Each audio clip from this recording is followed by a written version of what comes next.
الحمد لله إن الحمد لله نحمده ونستعينه ونستغفره ونعوذ بالله من شرور أنفسنا وسيئات أعمالنا. من يهده الله فلا مضل له ومن يضلل فلا هادي له، وأشهد أن لا إله إلا الله وحده لا شريك له، وأشهد أن محمدًا عبده ورسوله. يا أيها الذين آمنوا اتقوا الله حق تقاته ولا تموتن إلا وأنتم مسلمون. يا أيها الناس اتقوا ربكم الذي خلقكم من نفس واحدة وخلق منها زوجها وبث منهما رجالا كثيرا ونساء، واتقوا الله الذي تساءلون به والأرحام إن الله كان عليكم رقيبا. يا أيها الذين آمنوا اتقوا الله وقولوا قولا سديدا يصلح لكم أعمالكم ويغفر لكم ذنوبكم، ومن يطع الله ورسوله فقد فاز فوزا عظيما. أما بعد، فإن خير الحديث كتاب الله، وخير الهدى هدى محمد صلى الله عليه وعلى آله وصحبه وسلم، وشر الأمور محدثاتها، وكل محدثة بدعة، وكل بدعة ضلالة. أيها الأحبة الأكارم، إن الله جل وعلا فرض علينا كما فرض على من كان قبلنا عبادة عظيمة، هي من أعظم العبادات، بل أعظم العبادات فيما يتعلق بهذا الشأن. هذه العبادة أخذ الله جل وعلا عليها ميثاق الأمم السابقة، ووصف الله جل وعلا بها النبيين، فقال جل وعلا عن نبي الله إسماعيل عليه الصلاة والسلام: وكان يأمر أهله بالصلاة والزكاة وكان عند ربه مرضيا. وربنا سبحانه وتعالى قال عن عيسى عليه الصلاة والسلام: قال إني عبد الله آتاني الكتاب، إلى أن قال: وأوصاني بالصلاة والزكاة ما دمت حيا، وهي قرينة الصلاة في كتاب الله. إنها عبادة الزكاة يا عباد الله التي أجمع الصحابة رضي الله عنهم بقيادة الصديق الأكبر رضي الله عنه وأرضاه بقتال من منع الزكاة. أجمعوا بقتاله، وأجمعت الأمة قاطبة على كفر من أنكرها، على كفر من أنكر وجوبها. ويا عباد الله، إن نبينا عليه الصلاة والسلام أمر السلطان وشرع له أن يأخذ من الذين يمتنعون عن دفع زكاة أموالهم، أن يأخذها منهم قهرا، بل عقوبة من الله جل وعلا، كما صح الحديث الألباني رحمه الله تعالى: أن يأخذ مع الزكاة نصف أموالهم، يأخذ شطر مال الذي يمتنع عن دفع الزكاة، يأخذها منه السلطان عقوبة له على منعه للزكاة. وإن نبينا صلوات الله وسلامه وبركاته عليه لما بعث معاذا إلى اليمن ذكر من أوامره صلوات الله وسلامه وبركاته عليه أن يأخذ منهم صدقة تؤخذ من أغنيائهم فترد إلى فقرائهم. ويا عباد الله، مع أن المال مال الله وما نحن إلا مستخلفون، فالله جل وعلا هو الذي يرث الأرض ومن عليها، والمال ماله والفضل فضله سبحانه وتعالى، وهو الجواد الكريم. ومع ذلك إن الله جل وعلا من كرمه وجوده وتفضله على عباده يثيبنا على دفع الزكاة، يعطينا أجورا عظيمة. فربنا ماذا قال؟ مثل الذين ينفقون أموالهم في سبيل الله كمثل حبة أنبتت 7 سنابل في كل سنبلة 100 حبة والله يضاعف لمن يشاء.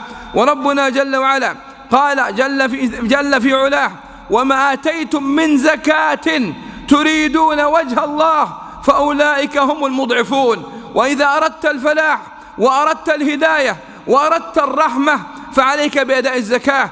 أما سمعت قول الله جل وعلا: قد أفلح المؤمنون الذين هم في صلاتهم خاشعون والذين عن اللغو معرضون والذين هم للزكاة فاعلون. وقوله سبحانه وتعالى: إنما يعمر مساجد الله من آمن بالله واليوم الآخر وأقام الصلاة وآتى الزكاة ولم يخش إلا الله فعسى أولئك أن يكونوا من المهتدين. وربنا سبحانه وتعالى قال: ورحمتي وسعت كل شيء فسأكتبها للذين يتقون ويؤتون الزكاة.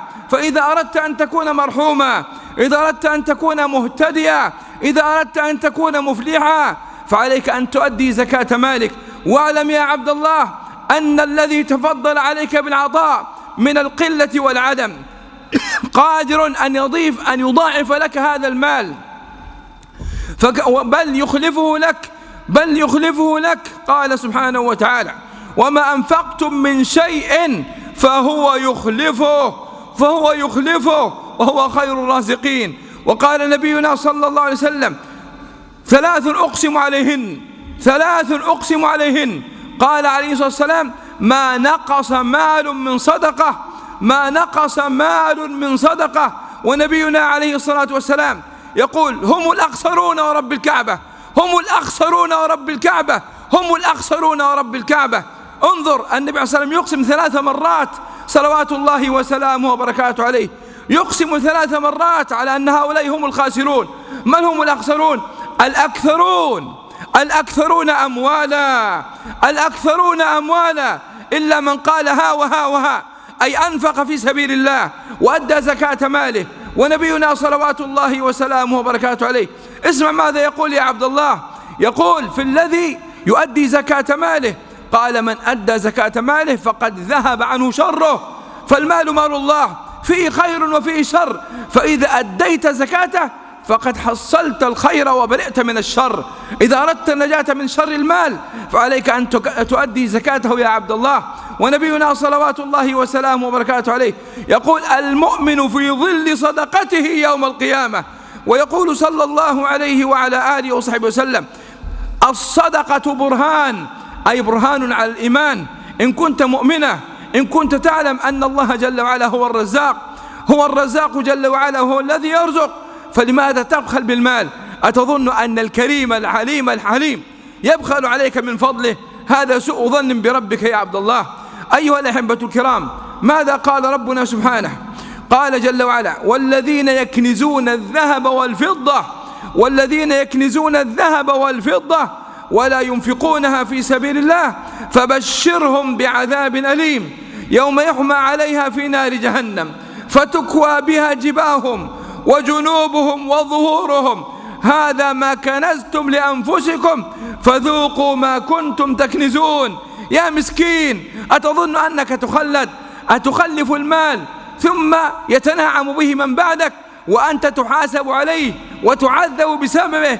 اعلم يا عبد الله أنك بين يدي الله واقف وستسأل عن مالك، ماذا فعلت فيه؟ من أين اكتسبته؟ وفيما أنفقته؟ فهل أديت حق المال الذي أوجبه الله جل وعلا علينا؟ فيا عباد الله، علينا أن نبادر بأداء زكاتنا ولا نؤخرها. لا يجوز لنا أن نؤخر الزكاة بحال، حرام تأخير الزكاة يا عباد الله. فإذا جاء وقتها وجب عليك أن تخرجها في الوقت الذي أمر الله جل وعلا. ويا عباد الله، إن الأموال الزكوية التي فرض الله جل وعلا فيها الزكاة هي النقدين، أي الذهب والفضة وما قام مقامهما من العملات المتعارف عليها اليوم. وكذلك يا عباد الله، من الزكاة التي فرضها الله جل وعلا علينا كل ما كان متخذا للتكسب والتجارة، كل ما كان المقصود منه التربح، سواء كان سيارات أو أثاث أو عقارات، كل ما كان من باب أن يتاجر فيه الإنسان من الأدوية والمكاين والحبوب والخضروات، كل ما كان متاجرا به متربحا من خلاله يجب فيه الزكاة كذلك.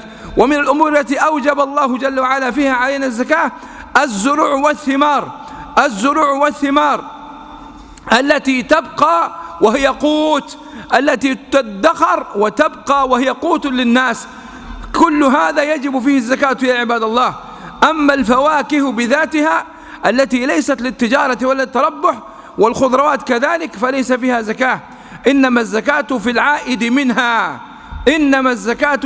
منها، يا عباد الله. ومن الأمور التي تجب فيها الزكاة كذلك الذهب والفضة، سواء كان حليا ملبوسا أو كان ليس ملبوسا، وهذا هو الذي دلت عليه الأدلة العامة في كتاب الله وفي سنة رسول الله صلوات الله وسلامه وبركاته عليه. وكذلك هو ما رجعه الأئمة الثلاثة الفقهاء الكبار في هذا العصر الذي نحن فيه، وما أفتت به اللجنة الدائمة يا عباد الله، وهو مذهب الألباني رحمه الله وابن باز وابن عثيمين رحمة الله تعالى عليهم جميعا.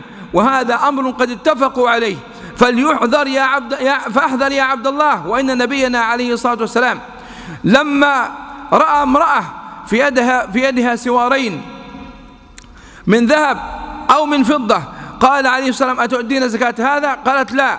قال: أيسرك أن يسورك الله بسوارين من نار؟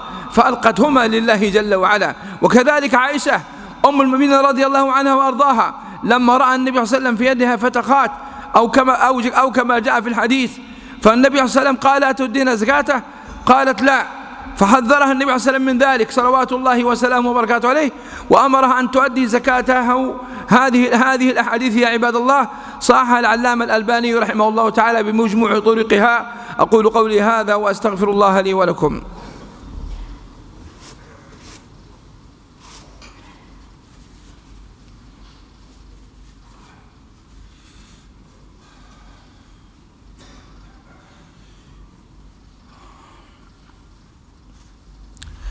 الحمد لله رب العالمين الملك الحق المبين، والصلاة والسلام على إمام المتقين وسيد المرسلين صلى الله عليه وعلى آله وصحبه والتابعين وسلم تسليما كثيرا.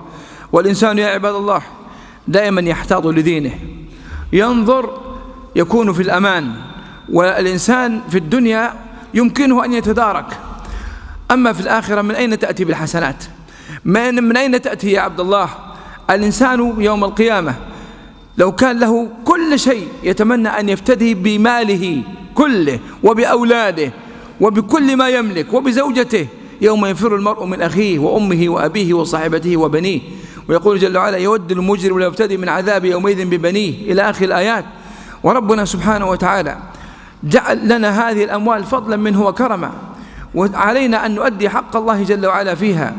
وذهب العلماء كما ذكرت لكم أن الذهب الملبوس فيه الزكاة، وهو مذهب الإمام أبي حنيفة رحمه الله تعالى، ومذهب الإمام ابن حزم رحمه الله تعالى، ورجحه ابن المنذر رحمة الله تعالى عليهم أجمعين من الأئمة المتقدمين، وهو الأحوط والأبرأ للذمة.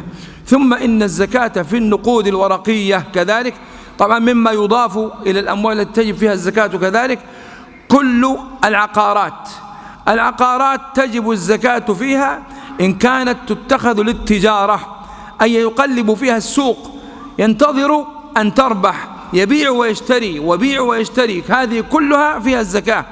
أما إذا كان إنما اشتراها ليستأجرها أو معذرة ليؤجرها، أو اشتراها ليبني عليها مشروعا أو مصنعا نحو ذلك، فإن الزكاة تجب فيما نتج من تجارتها، وليست في قيمتها، إنما في العائد الذي يعود منها. وكذلك لو كانت السيارات للأجرة ليست للتقليب في السوق والبيع والشراء، إنما ينتظر العائد منها. وكذلك الأسهم، وكذلك كل هذه الأمور. الأسهم إن كان ينتظر ربحها وعائدها الشهري فالزكاة في العائد من إجارتها. أما إن كان يتربح بها وينتظر بها السوق وارتفاع الأسهم فالزكاة في قيمتها كذلك. كل هذه الأمور يا عباد الله تجب فيها الزكاة. وكذلك أيها الأحبة الأكارم ينتبه أن نصاب الأوراق النقدية التي هي العملات نصابها على القول الراجح من كلام الفقهاء هو الأبرأ للذمة هو نصاب الفضة، لأن ذلك هو الأصلح والأحظ للفقير. والمقصود من الزكاة سد حاجة الفقراء، ليس المقصود أن يزيد الأغنياء على غناهم، إنما المقصود هو كفاية الفقراء. فلو نظرنا إلى قيمة الذهب اليوم ما يكاد يوجد أحد من الناس إلا القليل ممن تجب عليهم الزكاة. أما لو نظرنا إلى الأقل وهو ماذا؟ وهو الفضة، فإن نصابها قليل جدا، والمال الذي يؤخذ من الزكاة ما هو إلا 1/40 أو 2.5%، ومرة واحدة في السنة، ليست كل يوم.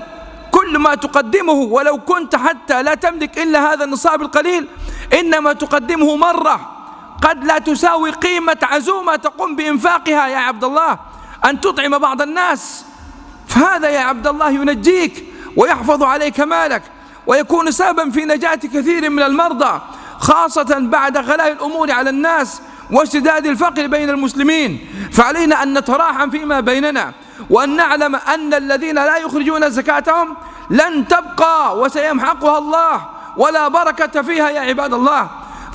فطهارة الزكاة بإخراجها، كما قال جل وعلا: خذ من أموالهم صدقة تطهرهم وتزكيهم بها. فزكاة المال طهارة لك من الشح والبخل، وطهارة لأولادك، ونعمة وفضل من الله عليك يا عبد الله. وأنفق ينفق عليك، وإن النبي عليه الصلاة والسلام قال: ما من يوم إلا وملكان ينزلان، يقول أحدهما: اللهم أعط منفقا خلفا، ويقول الآخر: اللهم أعط ممسكا تلفا. فكن يا عبد الله من المنفقين، يخلف الله جل وعلا عليك يا عبد الله. أسأل الله الذي لا إله إلا هو أن يرزقني وإياكم من فضله، وأن يغني المسلمين جميعا من فضله، وأن يكفي المسلمين من فضله جل وعلا.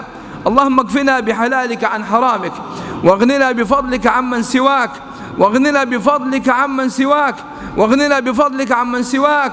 اللهم اجعلنا من التوابين المتطهرين المتصدقين المنفقين. اللهم اجعلنا من التوابين المتطهرين المنفقين المتصدقين. اللهم احشرنا مع نبينا الكريم، ولا تؤاخذنا بذنوبنا يا أرحم الراحمين. اللهم تولى أمورنا، وفرج كروبنا، واصلح فساد قلوبنا، وأخلص نياتنا، وأصلح ذرياتنا. اللهم وفق ولاة أمور المسلمين لما فيه رضاك. اللهم وفق ولاة أمور المسلمين لما فيه رضاك. أحبة الكرام، قبل الختام أقول: الصدقة، الزكاة لا تعطى لغني، ولا لقوي مكتسب، ولا لذي مرة سوي، فإن أخذها وهو يعلم أنها زكاة فهي حرام عليه، ليس من أهلها. وإياك أن تجامل يا عبد الله في الزكاة.